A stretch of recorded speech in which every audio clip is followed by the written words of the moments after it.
In this extended time of separation, I am grateful that the technology is available to so many of us to be able to connect with other Christians and seek out instruction in the scriptures and even guidance together through a time of worship.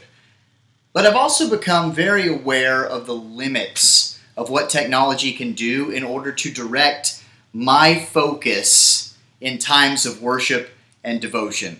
It's odd because it may be the same lesson, I may be singing the same songs, having the same order within the same time frame, but I'm just not as present in what I'm doing. It reminds me of like going to the movies versus watching a new release movie at home with the family. I need to go to the bathroom. Okay. Can I watch a movie? Yeah. Can I go to the bathroom? Yes. Will you pause the movie? Can I get a drink? Yeah, alright. We need more popcorn. Who wants popcorn? Ooh, I do! Oh, Yeah. okay. Let's pause it.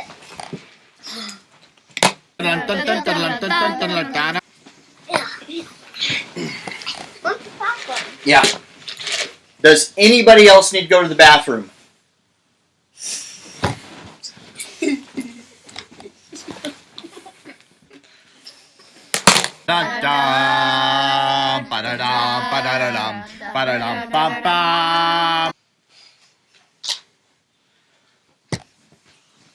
Sorry. I got a call. Why don't you guys wait for me?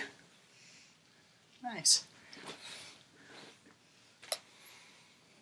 With the luxury of being able to pause and not miss anything, it actually becomes very hard to get through a movie in a single night. Think about that in contrast to the way things go when you go to the trouble to physically go to the movies.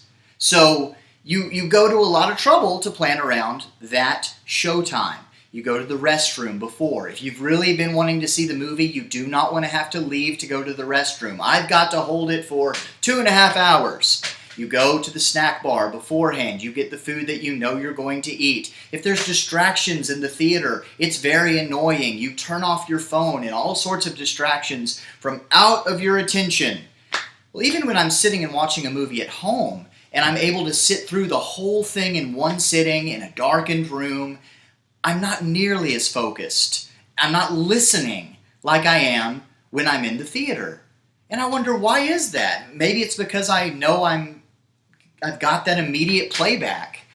I find the same sort of things happening as I worship and have Bible study at home, as opposed to being in a physical assembly of the church. When I am there, I'm more there.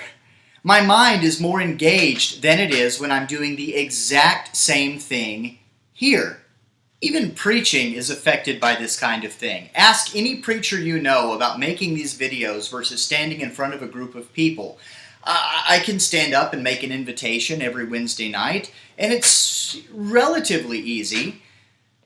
Doing these videos drives me insane! Then I think about how Paul was separated from the church in Thessalonica.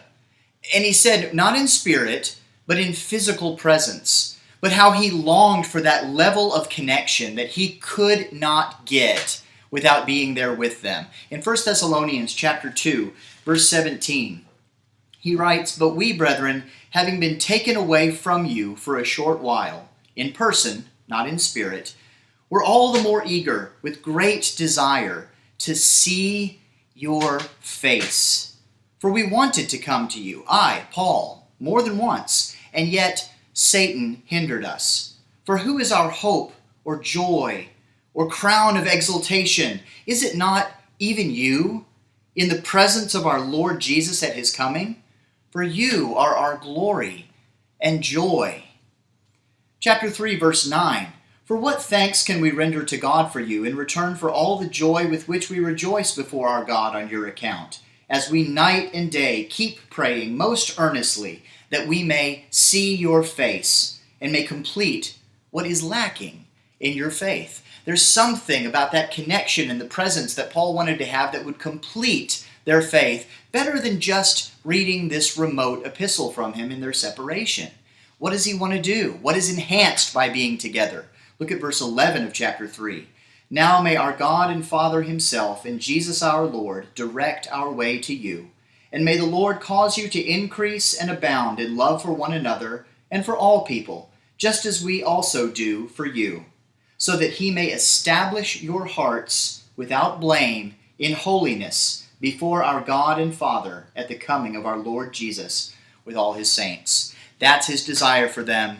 That's what he felt would be enhanced in their coming together, much, much better than in their separation. Now that the Oak Avenue congregation has, as we say, next appointed times to come together, we have something to look forward to. This isn't to shame us for what's happened, and certainly not to make you feel negligent if you're needing to stay home, even now, because of continuing fears and doubts about the danger of catching or spreading the virus. Rather, this is an invitation to think about the value of physical presence and to long for the time when we can be present in the Lord together again, to appreciate better the enhancements of what happens when we're able to do that. May that time come quickly.